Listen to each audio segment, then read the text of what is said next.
नमस्कार दोस्तों, स्वागत है आप सभी का आपके अपने चैनल अमन प्रयास जी के जिसमें दोस्तों आज की इस वीडियो में हम बात करेंगे एसएससी सीपीओ के एग्जाम में पूछे गए आपके सभी करंट अफेयर्स के प्रश्नों को। ठीक है, आपको जैसा कि मालूम होगा एसएससी सीपीओ का जो एग्जाम है आपका 3 से 5 अक्टूबर के बीच 9 सीटों में आपका कंडक्ट हुआ था। तो 9 सीटों में लगभग आपका 40 से 45 प्रश्न जो कि आपके करंट अफेयर्स के पूछे गए थे। तो उन सभी प्रश्नों को देखेंगे, साथ में आज आपके कौन कौन से टॉपिक कवर होने वाले हैं करंट अफेयर्स के उसको एक बार देख लीजिए। ये आपका टोक्यो ओलंपिक 2020 इसमें कवर पूरा हो जाएगा। इसके अलावा 5th खेलो इंडिया यूथ गेम्स आपका कवर हो जाएगा 2022 वाला। आगामी जो ओलंपिक होना है वर्ष एवं स्थान वो भी कवर होने वाला है। डायमंड लीग 2022 भी कवर होने वाला है। इसके अलावा विश्व एथलेटिक चैंपियनशिप 2022 भी, फीफा महिला विश्व कप 2023 जो हुआ था वो भी आपका कवर होगा। इसके अलावा पुरुष हॉकी विश्व कप 2023 कवर होने वाला है और 13 राज्यों के जो राज्यपाल बदले गए हैं वो भी आपके कवर होने वाला है। तो उन लोगों के लिए वीडियो बहुत इंपॉर्टेंट हो जाता है जिन लोगों का एग्जाम दिल्ली पुलिस का है, या आपका सीजीएल का मेंस देने वाले हैं, या सीएचएल का मेंस देने वाले हैं, या आगामी कोई भी एग्जाम देने वाले हैं जहाँ से आपके जीके जीएस के प्रश्न आते हैं और ज़्यादातर आपके करंट अफेयर्स के क्वेश्चन से पूछे जाते हैं। ठीक है, तो चलिए वीडियो को स्टार्ट करते हैं फ्रेंड्स। इसका पीडीएफ आपको टेलीग्राम पे मिल जाएगा। टेलीग्राम का लिंक डिस्क्रिप्शन में दिया गया है, तो आप लोग जाकर वहाँ से एक बार ज्वाइन हो जाइएगा। वीडियो को शुरू करने से पहले दोस्तों आपको बता दें कि अगर आप लोग एसएससी के किसी भी एग्जाम की तैयारी कर रहे हैं तो एसएससी एग्जाम मोस्ट रिपीटेड जो आपके टॉपिक है, ठीक है, वो टॉपिक दोस्तों आपका यहाँ से सवाल है जो कि आपका 100% सवाल यहाँ से आएगा ही आएगा। वो आपका 70 प्रमुख समाज है। समाज हो गया, सभा हो गया, सोसाइटी हो गया, पार्टी हो गया। जैसे कि आप अगर ब्रह्म समाज का स्थापना कहाँ हुआ, कब हुआ और किसने किया। इसके अलावा आर्य समाज, तत्वोदी समाज, इस प्रकार करके आपको टोटल 70 प्रमुख समाजों को आज कवर होने वाला है। ये दोस्तों आपको आज 7 बजे जो आप लाइव आने वाले हैं 7 बजे लाइव, उसका लिंक डिस्क्रिप्शन में दिया गया है। तो आप लोग जाकर वहाँ से नोटिफाई में कर लीजिएगा। 7 बजे आप लोग को लाइव आ जाना है, जिसमें हम लोग 70 प्रमुख समाज को, सभा को, सोसाइटी को और पार्टी को देखने वाले हैं। ठीक है, चलिए हम लोग इस वीडियो को स्टार्ट करते हैं। तो देखिए फ्रेंड्स, आज का जो हमारा पहला प्रश्न है वह है कि वैश्विक भुखमरी सूचकांक 2022 यानी कि ग्लोबल हंगर इंडेक्स 2022 इनमें से कौन सा एकमात्र जो पड़ोसी देश है वो आपका 121 देशों में 109 रैंक के स्थान के साथ आपका भारत से पीछे रहा था। ठीक है, तो इसका राइट आंसर फ्रेंड्स आपका अफगानिस्तान हो जाएगा। ठीक है, बात करेंगे दोस्तों हम लोग वैश्विक भुखमरी सूचकांक 2022 का, तो भारत ने युद्धग्रस्त अफगानिस्तान को छोड़कर दक्षिण एशियाई क्षेत्रों के सभी देशों की तुलना में सबसे खराब प्रदर्शन है जो कि किया है। भारत के स्थान की बात करेंगे तो 121 देशों में आपका 107वां स्थान था, वहीं पर अफगानिस्तान का स्थान आपका 109वां था। ये वैश्विक जो भुखमरी सूचकांक होता है उसको आपको जारी कौन करता है, तो ये जारी आपका कंसर्न वर्ल्ड वाइड और वेल्थ हंगर हिल्फ के द्वारा संयुक्त रूप से यह प्रकाशित किया जाता है। इसके अलावा ग्लोबल हंगर इंडेक्स 2022 की बात करेंगे तो आपका बेलारूस, बोस्निया हर्ज़ेगोविना, चिली, इसके अलावा चीन तथा क्रोएशिया आपका शीर्ष 5 देश है। इसके अलावा सबसे खराब जो प्रदर्शन करने वाला देश है वो आपका 4 है। डेमोक्रेटिक रिपब्लिक ऑफ कांगो है, मेडागास्कर है, सेंट्रल अफ्रीकन रिपब्लिक है, यमन है आपका। ये सभी देश आपका सूचकांक में सबसे खराब प्रदर्शन किया है। भारत के पड़ोसी देशों की बात करेंगे तो इसमें भारत तो 107वां स्थान था। इसके अलावा भारत से अच्छा आपका श्रीलंका किया है 64 स्थान पर, नेपाल आपका 81, बांग्लादेश 84, पाकिस्तान 99 स्थान पर आपका रहा है। ठीक है, इसके अलावा जो नेक्स्ट प्रश्न फ्रेंड्स वह है कि आरुषि मुद्दल को डैश नृत्य के लिए किलुचरण महापात्र युवा प्रतिभा सम्मान 2021 से सम्मानित किया गया था। ठीक है, तो इसका जो राइट आंसर है फ्रेंड्स आपका वो हो जाएगा आपका ओडिसी नृत्य। ठीक है, ओडिसी नृत्य के लिए आरुषि मुद्दल को आपका कौन सा पुरस्कार प्राप्त हुआ है, तो गुरु केलुचरण महापात्र युवा प्रतिभा पुरस्कार। ठीक है, जिस प्रकार आपका गुरु केलुचरण जो महापात्र हैं वो आपके ओडिसी नृत्य से संबंधित है। कहाँ से संबंधित है फ्रेंड्स, तो ओडिसी नृत्य से संबंधित है। ठीक है, तो उसी ओडिसी नृत्य के लिए आपका आरुषि मुद्दल को यह पुरस्कार है जो कि दिया गया है। इसके अलावा 3 लोगों को यह पुरस्कार दिया गया है आपका, जैसे थिएटर में गुरुचरण महापात्र अवार्ड थिएटर के क्षेत्र में आपके विनोदिनी देवी को दिया गया है। ओडिसी डांस के लिए आपका आरुषि मुद्दल को दिया गया है। इस ओडिसी म्यूजिक के लिए आपका रामचंद्र बेहरा को दिया गया है। ठीक है, इसको भी याद रखिएगा।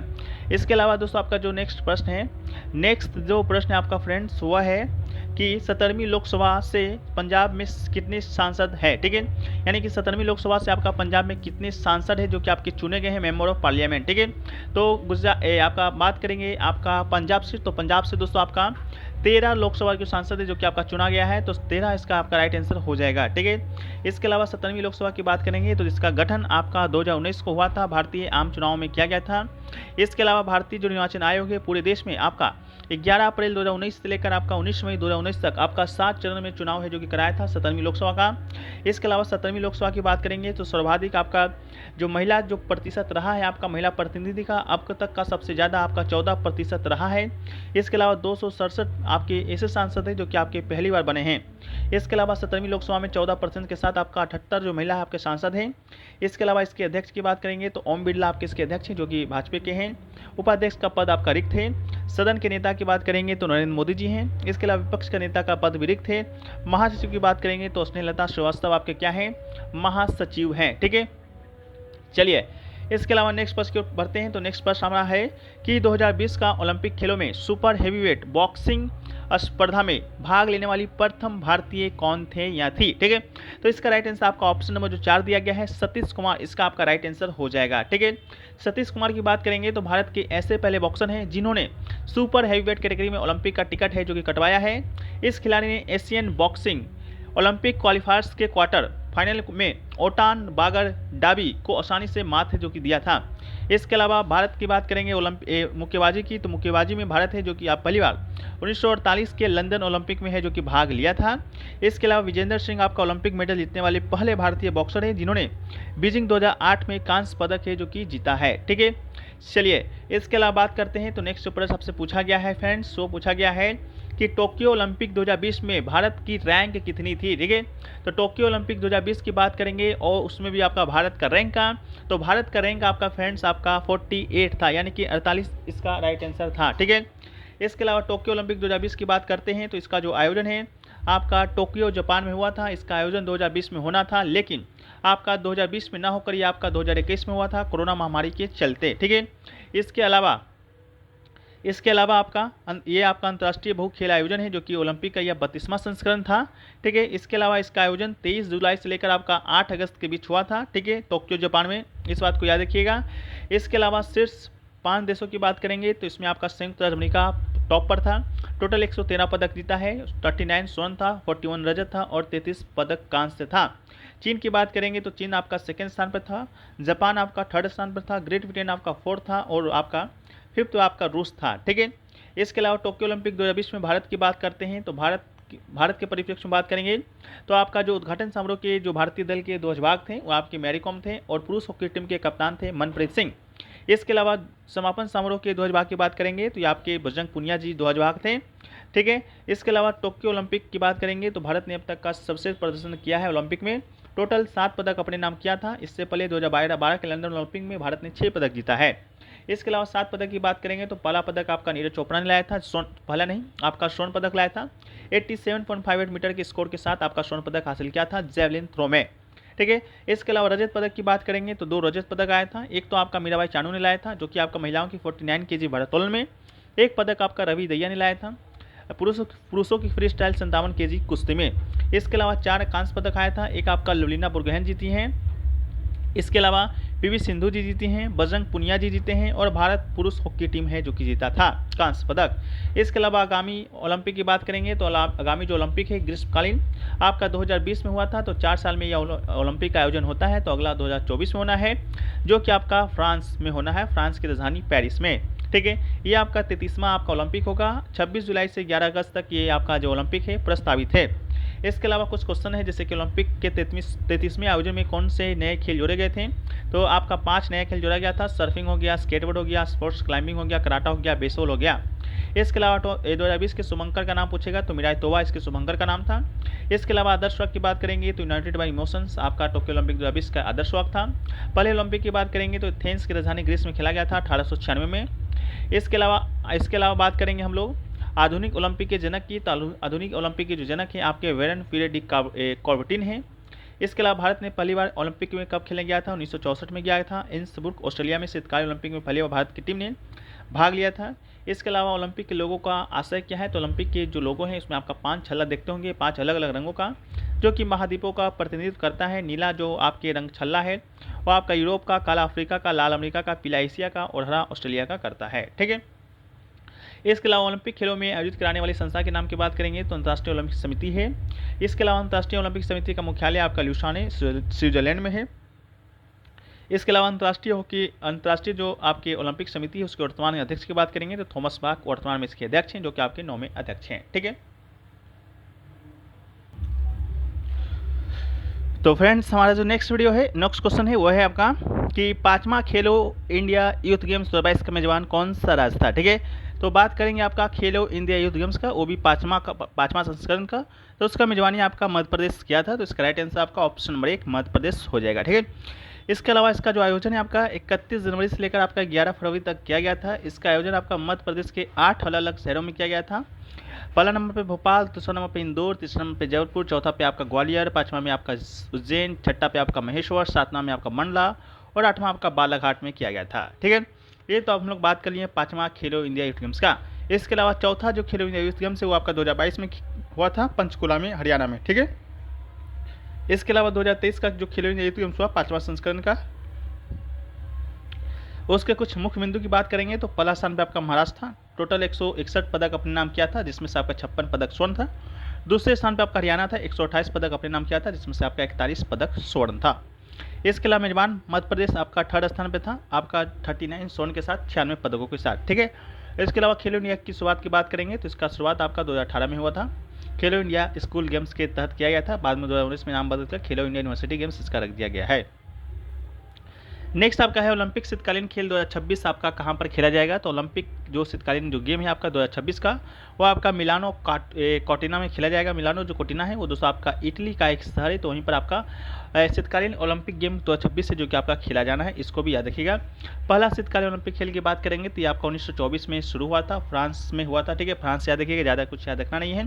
2024 का ग्रीष्मकालीन जैसा कि हम लोग पीछे भी देखें, पेरिस फ्रांस में होना है।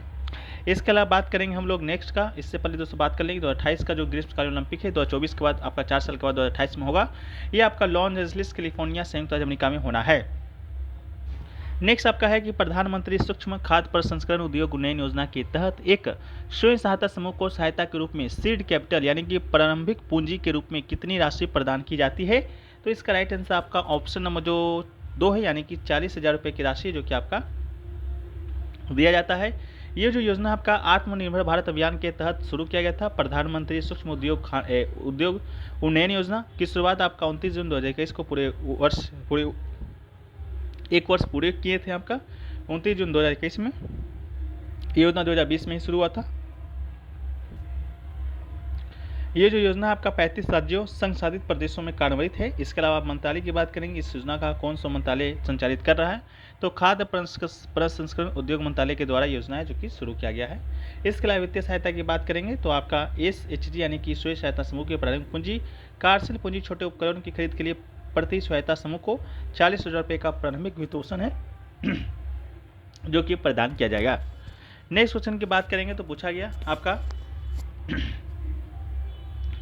कि स्विट्जरलैंड में आयोजित prestigious Zurich diamond league final 2022 जीतने वाले पहले भारतीय कौन है। ठीक है, तो इसका राइट आंसर आपका ऑप्शन नंबर 4 नीरज चोपड़ा हो जाएगा। नीरज चोपड़ा ने 88.44 मीटर थ्रो के साथ ज्यूरिख डायमंड लीग का फाइनल मुकाबला है जो कि जीतकर पहले भारतीय जो कि बन गए हैं। ये नीरज चोपड़ा जी का छाया चित्र है जिसे आप देख रहे हैं।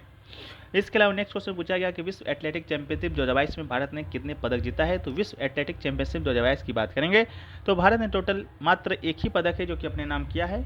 ये जो आपका चैंपियनशिप था आपका 18वां संस्करण था जो कि 15 से 24 जुलाई के बीच 2022 में यूजिन ऑरेगन संयुक्त राज्य अमेरिका में हार्वर्ड फील्ड में आयोजित किया गया था। इसके अलावा इसमें आपका जो पहला स्थान पे था आपका अमेरिका था, टोटल 33 पदक अपने नाम किया था जिसमें से 13 पदक स्वर्ण था, 9 रजत था और आपका 11 पदक कांस्य था।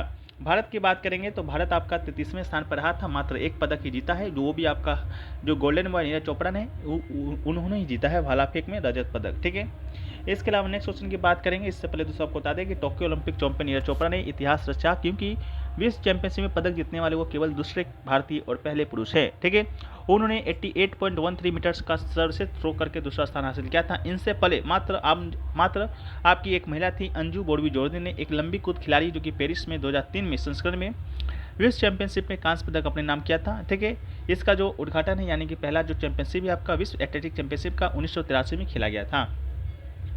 नेक्स्ट आपका है कि फीफा महिला विश्व कप की मेजबानी डैश के द्वारा किया जाएगा। तो फीफा जो महिला विश्व कप है उसका जो मेजबानी है आपका ऑस्ट्रेलिया और न्यूजीलैंड के द्वारा किया जाना है, दोनों को संयुक्त रूप से। इसका जो आयोजन है आपका 20 जुलाई से लेकर 20 अगस्त 2023 के बीच आपका हुआ है। चैंपियंस की बात करेंगे तो स्पेन आपका इसका विजेता बना है, जिसका प्रथम ही खिताब था, पहली बार जीता है। और रनअप की बात करेंगे तो इंग्लैंड आपका रनअप है। इसके अलावा तीसरे स्थान पर आपका स्वीडन है, चौथे स्थान की बात करेंगे तो ऑस्ट्रेलिया है। नेक्स्ट आपका है कि निम्नलिखित में से कौन सा राज्य 2023 पुरुष हॉकी विश्व कप की मेजबानी करेगा।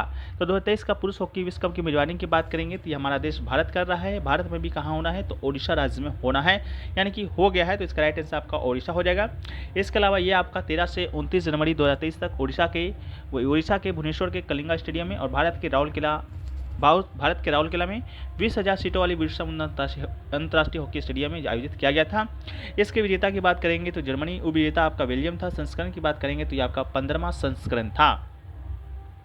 नेक्स्ट आपका है कि निम्नलिखित में से किस देश के राष्ट्रपति को 26 जनवरी 2020 को गणतंत्र दिवस के परेड में मुख्य अतिथि के रूप में आमंत्रित किया गया था। तो 26 जनवरी 2020 को दोस्तों आपका जो गणतंत्र दिवस हुआ था उसमें ब्राजील के जो राष्ट्रपति हैं, ठीक है, जेयर बोल्सोनारो को आमंत्रित है, जो कि किया गया था। इसके अलावा भारत का जो पहला गणतंत्र दिवस हुआ था आपका 1950 में, उस समय के जो मुख्य अतिथि थे आपके इंडोनेशिया के राष्ट्रपति सुकर्णो थे। इसके अलावा 2023 का जो आपका गणतंत्र दिवस हुआ है, इसमें जो मुख्य अतिथि हैं वो आपके मुख्य अतिथि थे, वो आपके मिस्र के राष्ट्रपति थे। अब्देल फतह अल सीसी को मुख्य अतिथि के रूप में आपका शामिल किया गया था। नेक्स्ट आपका है कि अक्टूबर 2022 में जम्मू कश्मीर के उपराज्यपाल कौन थे। तो अक्टूबर 2022 की बात करेंगे तो जम्मू कश्मीर के जो उपराज्यपाल थे वो दोस्तों आपके मनोज सिन्हा जी थे। अभी वर्तमान में आपके मनोज सिन्हा जी हैं। इसके अलावा 8 जो केंद्र शासित प्रदेश हैं उनमें जो आपके उपराज्यपाल होते हैं वो कौन कौन से हैं, एक बार हम लोग देख लेते हैं। तो अंडमान और निकोबार द्वीप समूह की बात करेंगे फ्रेंड्स, तो इसमें आपका एडमिरल डी के जोशी जी आपके लेफ्टिनेंट गवर्नर हैं। चंडीगढ़ यूटी की बात करेंगे तो श्री बनवारी लाल पुरोहित जी हैं। इसके अलावा दादरा नागर हवेली एंड दमन दीव की बात करेंगे तो प्रफुल्ल पटेल जी हैं। दिल्ली है जहाँ पर आपका उपराज्यपाल विनय कुमार सक्सेना जी हैं। जम्मू कश्मीर जो की बात करेंगे तो मनोज सिन्हा जी हैं। लक्षद्वीप में आपके प्रफुल्ल पटेल जी हैं। पुडुचेरी की बात करेंगे फ्रेंड्स डॉक्टर तमिल सिलाई सौंदरराजन जी हैं। इसके अलावा लद्दाख की बात करेंगे तो आपके ब्रिगेडियर डॉक्टर विधि मिश्रा जी हैं। इसके अलावा अभी वर्तमान में फरवरी 2023 में आपका 13 राज्यों के जो राज्यपाल हैं बदले गए हैं, उसको भी एक बार देख लेते हैं। तो केवी त्रिविनायक पटनायक जो हैं आपके अरुणाचल प्रदेश के राज्यपाल बनाए गए हैं। लक्ष्मण आचार्य आपके सिक्किम के बनाए गए हैं। सीपी राधाकृष्णन आपके झारखंड के बनाए गए हैं। शिव प्रताप शुक्ल जी आपके हिमाचल प्रदेश के। गुलाब चंद कटारिया असम के। एस अब्दुल नज़ीर की बात करेंगे तो आपके आंध्र प्रदेश के। इसके अलावा बात करेंगे बीबी हरिचंदन जी का, तो आपके छत्तीसगढ़ के बनाए गए हैं। अनसुईया उइके आपके मणिपुर के। एल गणेशन आपके नागालैंड के। पी चौहान की बात करेंगे तो मेघालय के। राजेंद्र अलकर की बात करेंगे तो बिहार के राज्यपाल बनाए गए हैं। रमेश बैस आपके महाराष्ट्र के बनाए गए हैं। वी डी मिश्रा जी आपके एलजी हैं, जो कि आपके लद्दाख के बनाए गए हैं, लेफ्टिनेंट गवर्नर। इसके अलावा नेक्स्ट क्वेश्चन की ओर चलेंगे तो नेक्स्ट क्वेश्चन आपका है कि राष्ट्रीय सांख्यिकी कार्यालय यानी कि एनएसओ के आंकड़े के अनुसार 2021 में भारत की औसत साक्षरता दर कितनी थी। तो आपकी बात कर रहे हैं 2021 के एनएसओ के आंकड़े के अनुसार, तो भारत का साक्षरता दर आपका 77.70% था, जो कि आपका राइट आंसर था। इसके अलावा 2011 की जनगणना के अनुसार भारत की साक्षरता दर की बात करेंगे तो आपका 74.04% था। इसके अलावा आपका राष्ट्रीय सांख्यिकी कार्यालय की बात करेंगे 2021 में यह प्रकाशित किया गया था, वहाँ का साक्षरता दर आपका 77.70% था। इसके अलावा वहाँ का पुरुष साक्षरता दर की बात करेंगे आपका 2021 के राष्ट्रीय सांख्यिकी कार्यालय के एनएसओ के आंकड़ों के स्थान पे तो आपका 84.70% और महिलाओं की बात करेंगे तो 70.30%। इसके अलावा नेक्स्ट क्वेश्चन की बात करेंगे तो पूछा गया कि 2021 में निर्यात होने वाले प्रमुख वस्तु निम्नलिखित में से कौन सी थी। तो इसका राइट आंसर आपका पेट्रोलियम उत्पाद इसका राइट आंसर हो जाएगा। इसके बाद देख लेते हैं हमका भारत है जो कि क्या क्या निर्यात करता है। तो पेट्रोलियम उत्पाद का निर्यात करता है। इसके अलावा तेल करता है, रत्न आभूषण करता है, कीमती धातुओं का करता है, इंजीनियरिंग गुड्स का करता है, सिलाई वस्त्र का करता है, कंप्यूटर सहित मशीनरी, कार्बनिक रसायन, विद्युत मशीनरी, लोहा इस्पात और फार्मास्यूटिक्स इत्यादि उत्पादों का जो आपका भारत है निर्यात करता है। आयात किसका करता है, तो कच्चा तेल का करता है, सोना करता है, मोती, कीमती पत्थर, पेट्रोलियम उत्पाद का भी आयात करता है, निर्यात भी करता है। दूर संचार उपकरण का भी करता है। इलेक्ट्रॉनिक उपकरण, तेल, मोम, प्लास्टिक, चिकित्सा उपकरण का भी आयात है जो कि भारत करता है। नेक्स्ट आपका है कि 2022 तक के प्राप्त जानकारी के अनुसार आपका भारत संविधान में कितने मौलिक कर्तव्य सूचीबद्ध किया गया है। तो इसका राइट आंसर आपका 11 हो जाएगा। हालांकि पॉलिटी का क्वेश्चन था लेकिन डेट आपका शामिल कर दिया गया था, तो एक तरह से आपका करंट अफेयर्स का एक क्वेश्चन है जो कि बन गया था। इसके अलावा मूल कर्तव्य की बात करेंगे तो इससे आपका 1976 में इसे शामिल किया गया था भारतीय संविधान में, जो कि आपका 42वां संविधान संशोधन था, सरदार स्वर्ण सिंह समिति की सिफारिश पर शामिल किया गया था। भाग 4 का क जोड़ा गया था। अनुच्छेद की बात करेंगे तो अनुच्छेद 51 का क जोड़ा गया था। इसके अलावा बात करेंगे आपका इस समय आपका 10 मौलिक कर्तव्य जोड़ा गया था। 11वां जो मौलिक कर्तव्य है वो आपका 86वां संविधान संशोधन 2002 के माध्यम से जोड़ा गया था। इसके अलावा भारतीय नागरिक के मूल कर्तव्य की बात करेंगे तो आपका 51 में आपका जो भारतीय नागरिक के मूल कर्तव्य है, एक आपका संविधान का पालन करना है, उसके आदर्शों राष्ट्रोद्योग राष्ट्रगान का सम्मान करना है, स्वतंत्रता के लिए हमेशा राष्ट्र आंदोलन को प्रेरित करने और आदर्शों में हृदय को संजोए रखना है, भारत की संप्रभुता एकता अखंडता की रक्षा करना है, देश की रक्षा करना है, युद्ध इत्यादि में स्थिति में आह्वान किए जाने पर राष्ट्र की सेवा भी करना है। इसके अलावा भारत के सभी लोगों में समता भाईचारे की भावना निर्माण करना है। आपका अगला है कि हमारी सांस्कृतिक संस्कृति गौरवशाली परंपरा का महत्व समझना है। पर्यावरण की जिसके अंतर्गत वन झील नदी वन जीव रक्षा करें, उसके संवर्धन करें तथा प्राणी मार्ग के प्रति दया भाव रखना है। वैज्ञानिक दृष्टिकोण मानववाद ज्ञान अर्जन तथा सुधार की भावना विकास करना है। सार्वजनिक संपत्ति की सुरक्षा भी करना है, हिंसा से दूर रहना है। व्यक्तिगत और सामूहिक गतिविधियों के सभी क्षेत्रों में उत्कर्ष की ओर बढ़ने का सतत प्रयास करना है, जिससे राष्ट्र निरंतर बढ़ते हुए प्रयत्न और उपलब्धि की नई ऊंचाइयों को छूने में सक्षम हो। इसके अलावा 6 से 14 वर्ष तक की उम्र के बीच अपने बच्चे को शिक्षा के अवसर जो कि उपलब्ध कराना है। यही आपका 86वां संविधान संशोधन 2002 के माध्यम से जोड़ा गया था। नेक्स्ट आपका है कि जून डैश में भारतीय रिजर्व बैंक ने माइक्रो फाइनेंस के विनियमन पर परामर्शित दस्तावेज यानी कि consultative documents of regulation of micro finance प्रकाशित किया था। तो ये आपका 2021 में प्रकाशित किया गया था। इसके अलावा बात कर लेते हैं माइक्रो फाइनेंस का, यह क्या है। तो माइक्रो फाइनेंस की बात करेंगे तो माइक्रो फाइनेंस वित्तीय सेवा का एक रूप है जो गरीब और कम आय वाले परिवारों को छोटे ऋण और अन्य वित्तीय सेवाएं प्रदान करता है। भारत में सभी ऋण जो कि आपका 1 लाख रुपये से कम है आपका वो सूक्ष्म ऋण माना जाता है। ये माइक्रो फाइनेंस की जो स्थापना है आपका मालगेम समिति की सिफारिश के आधार पर आरबीआई ने 2011 में एनबीएफसी एमएफआई के लिए व्यापक नियामक ढांचा है जो कि पेश किया था। तो इतना ही फ्रेंड्स दोस्तों आपके एसएससी सीपीओ एग्जाम में है जो कि आपका पूछा गया था, जो कि हमने आपके साथ डिस्कस कर दिया है। बाकी वीडियो पसंद आया है तो वीडियो को लाइक कर दीजिएगा, चैनल पर नए होंगे चैनल को सब्सक्राइब कर दीजिएगा। मिलते हैं हम लोग नेक्स्ट वीडियो में, जब तक के लिए जय हिंद जय भारत।